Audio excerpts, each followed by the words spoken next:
আমরা বাবা মন্দির থেকে 5-6 কিলোমিটার আগে আছি। এখান থেকে সামনে এগিয়ে গেলেই বাবা মন্দির, 5-6 কিলোমিটার। পেছনে দেখতেই পাচ্ছেন কীরকম বরফ রয়েছে, প্রচুর বরফ রয়েছে রাস্তার দুদিকে। 2-3 দিন আগে কিন্তু এই জায়গায় বরফ এত ছিল যে রাস্তার উপরে বরফ ছিল। মিলিটারিদের থেকে আমরা জানতে পেরেছি, তখন কিন্তু গাড়ি চালাতে বেশ অসুবিধা হচ্ছিল, বিশেষ করে বাইরের গাড়ি যারা, তাদের খুব অসুবিধা হয়েছে। আজকে রাস্তার উপরে বরফ নেই, মেঘ আছে, কুয়াশা আছে, আর বরফও আছে। তবে বরফ রাস্তার উপরে আর নেই, এখন সব সাইডে সাইডে বরফ রয়েছে।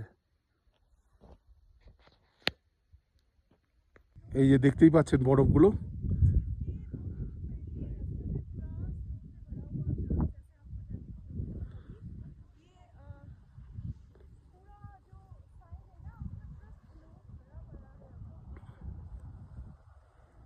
গাড়ি আসছে বাবা মন্দির থেকে, ওইদিকে আমাদের উঠতে হবে এখন। চলুন এবার বাবা মন্দিরের দিকে যাব।